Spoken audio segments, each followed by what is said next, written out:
living their life and working their jobs. They're probably going after the real criminal ones. But their presence here means I just support their presence here. I don't think that mayors should be able to make sanctuary cities. I go to law school. I study law. There's a federal supremacy clause, and by these mayors doing that, they're bypassing the rule of law, and you can't do that. That's not what the United States is about. Earlier you were talking about ending cannabis prohibition. That's right. A federal offense. I believe that we need to advocate for better laws. That's what I'm saying. I think that the Congress needs to stop prosecuting cannabis convictions. I'm not saying that we should just go and completely have lawlessness, but that's an immoral law. And it's through events, free speech events, that we can advocate to change the laws. Without free speech, we wouldn't be able to do that. There are people who argue that cannabis possession and illegal immigration are the same kind of federal misdemeanor. I disagree with that. Why?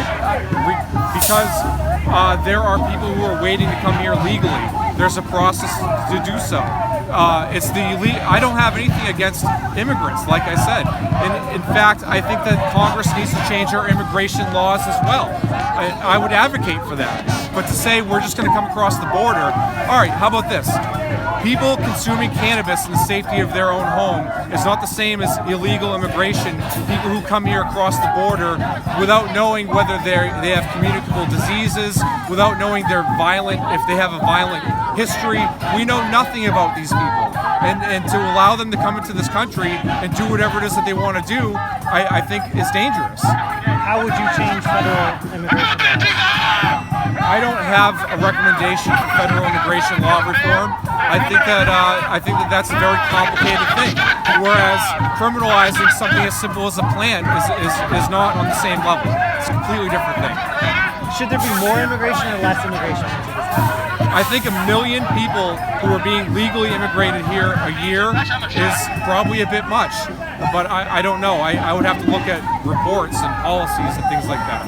I don't think that the people who support illegal immigration have really thought this through that much either. I don't. I think that it's just a politically fueled agenda, mainly from the left. And sorry, can you tell me your name one more time, please? My name is Samson Racioppi, SamsonRacioppi. You're one of the organizers of the rally today? Yes, I am. And then, again, so this is a combination of the dismissal of the charges from the straight pride parade and the new presence of tactically trained border patrol agents. Well, not only that, but these police officers had to put their bodies between us and harm's way during the straight pride parade. There was a lot of criminal behavior going on there, and the police fearlessly prevented us from being harmed. Not one member of our group was arrested or physically assaulted as a result of our event. I've been physically assaulted twice since 2018 doing free speech activism, and it's terrible. I don't know what we would do otherwise, because if the police weren't here, we'd be forced to defend ourselves. And I'm thankful that they are doing what they're doing. Why is this the best way to thank them? How else would we do it? I mean, we could go on social media and say we support the police, but Facebook likes to shadow ban anything that's conservative in nature. What I believe we put 2 feet in front of we put 1 foot in front of the other, and we have to actually come out here and show them that we support them. We would be doing this regardless if the opposite side was here. We'd just be out here waving our flags and having a good day.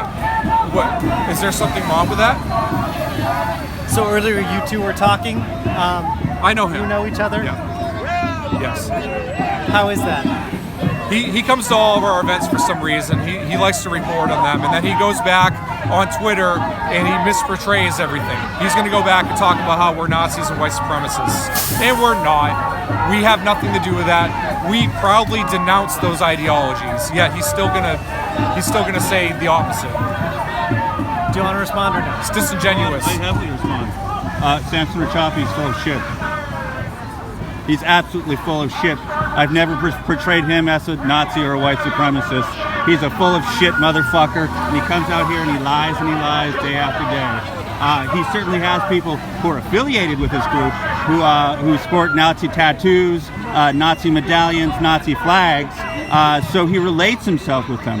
This is one of the tactics of ultranationalism, which they'd be better described as, although we can't necessarily put any one label on Samson or any of the members of the group, as they're extremely fluid. He's confused. He's referring to, I believe that people can be reformed. And so there's a gentleman who supports our movement. He has a Wolfsgang tattoo Nazi on his tattoo. neck. He had it Nazi covered up. tattoo. He had it covered up. He used to be a white nationalist. He no longer is. Just like I believe that gang members can be reformed, I think that white nationalists and Nazis can be reformed. And as long as they believe in American values, civic nationalism, regardless of race, color, or creed, then I don't mind standing up for them. But if they are legitimate white nationalists, I'll denounce them as well. He's talking about people who've been reformed. So I'm also talking about, so this went back to resist Marxism, which was previously Boston Free Speech. And so at that first rally, you had Salvatore Cipolla, who went out there talking F-word and all kinds of homophobic things, which is a precursor to the Straight Pride rally. You were just swearing.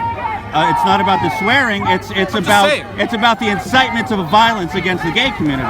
So Kyle Chapman, aka Bay Stickman, was one of the members of this group. He was also the quote-unquote founder of Resist Marxism, and he incited violence against the gay community, explicitly Johnny Benitez, and then later beat him up and tried to gouge out his eyes for being gay. And this was over a fight between he and Joe Biggs, another one of the invitees/speakers at Resist Marxism.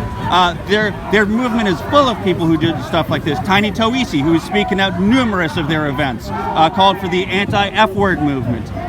Samson's people, and I can't say Super Happy Fun America because they keep rebranding Resist Marxism, but I say generally the loose group, which is formed on Mark Sahadi, Samson Racioppi, Brandon Navom, and John Medlar. Those four people seem to be revolving in all of these things, are associated with people for calling for violence against gay people.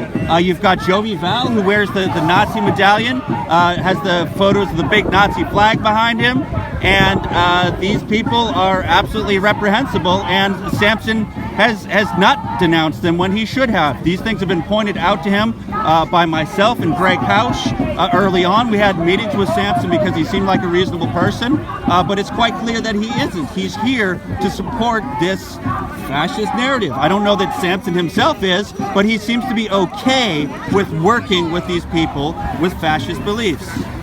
Are these people you're assessing with? And if so, do you denounce them? I have no idea what he's talking about. He's talking about Jovi Val, who spoke at your rally, the Resist Marxism rally for the a long time ago, 2 years ago. Whoop-de-doo, Samson. If you have a free speech event that is open to different ideologies to come and talk, and God forbid you go and speak and want to talk about how you need to advocate for free speech for both deplorable ideologies and positive things like... Then you get Nazis on your stage. There's no Nazis on our stage. He's got Nazi flags behind him, dude. He wears a Nazi medallion. You've got people with Nazi tattoos, Nazism, Samson. white supremacy, white nationalism, those are all to be condemned. American values are what I believe in. Nationalism has become a dirty word. I believe in civic nationalism. It's the glue that binds the people together. The glue that binds the American culture together is the Bill of Rights and the Constitution. That's what unites us all. That's civic